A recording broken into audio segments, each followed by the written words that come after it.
In the heart of a forgotten village nestled between the misty mountains of southern China, there stood an abandoned house that no one dared enter. Children whispered about it when walking to school, and elders turned their heads whenever they passed by. They called it the House of Reflection, for within it was said to be an ancient mirror, one that did not reflect your face, but your sins. It was not always so. Decades ago, the house belonged to a well-known herbalist named Madame Hu.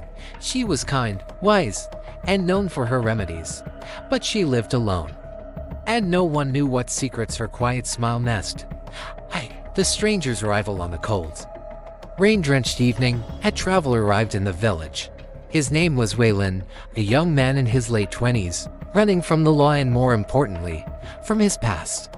His coat was worn, his boots muddy, and his eyes carried the weight of something he didn't speak of.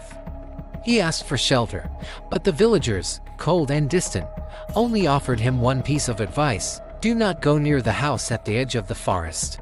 But when he saw the old mansion, tall and forgotten with ivy crawling up its wooden face, something pulled at him: curiosity, guilt, or perhaps the mirror itself calling. He laughed to himself. Superstitions, nothing more. He forced open the creaky doors and stepped into the dark. The House of Reflection. Dust covered every surface, cobwebs draped from the ceilings like funeral veils. As Wei moved through the house, it groaned beneath his weight, almost as if the building was waking from a long, haunted sleep. Then he saw it in the parlor, covered by a thick, red silk cloth. The mirror. It stood taller than a man, framed in black jade, with carvings of dragons that seemed to twist slightly when you weren't looking directly at them. The air on it was colder, still. Wei, amused, lifted the cloth. What he saw was not his face. He staggered back, heart thudding. Staring back at him from the mirror was a boy 10 years old, eyes wide with terror, bound and gagged in a dark room. Blood stained the floor. Wei gasped. It was a memory, one he had buried for years. The sin revealed: the boy in the mirror was not just anyone. It was Jin, a street orphan Wei had befriended long ago. They had stolen together, laughed together, survived together, until one night, when things went too far, Wei, desperate for money, had agreed to hand Jin over to a man who promised gold. He told himself it wasn't what it seemed, that the man would take care of Jin, but Jin never came back, and Wei had never forgiven himself.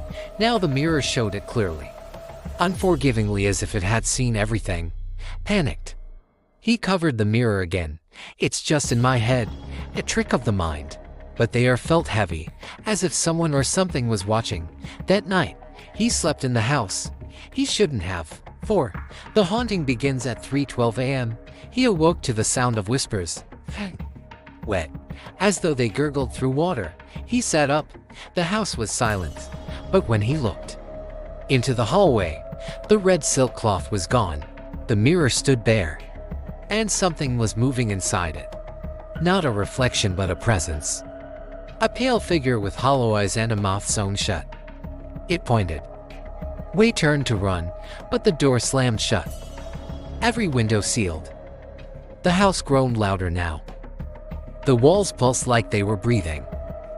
The mirror began to shimmer, and slowly, like something rising from a swamp, the boy stepped out.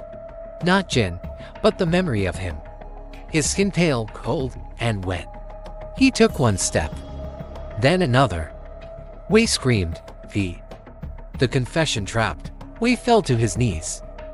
I was young, he cried. I didn't know what I was doing. I didn't mean to hurt him, but the ghost boy didn't stop. The mirror showed more now. More sins. Wei stealing from the dying, lying to the only friend he had, pushing a man off a cliff during a failed robbery. The mirror remembered everything. The mirror remembers, always. The ghost raised its hand. Wei felt a burning sensation on his chest. Letters. Now, words began to sear into his skin. One by one, his sins were carved into his flesh, written in a language older than time. He screamed until his voice broke. He begged until he couldn't speak. Then, silence. The morning after, the villagers found the house strangely open the next day. They didn't go in, not fully, but some say they saw Wei sitting in front of the mirror and moving, his eyes wide and white, his body etched with unreadable script. Like ancient curses carved in flesh, the mirror was covered again. A few brave ones claimed that when they looked into it just for a second they saw shadows of their own past mistakes. That night, the house sealed itself again. The red cloth returned. No one touched it. No one dared. 7. The curse lives on now. They say the mirror still waits. For those who lie to themselves. For those who bury secrets deep inside. It doesn't show your face. It shows your worst sin. And if you stare too long, it brings it to life. So if you ever find yourself in that mist-covered village in southern China, and you see an old house with a red cloth in the window, walk away. Because the mirror remembers. And it is always watching.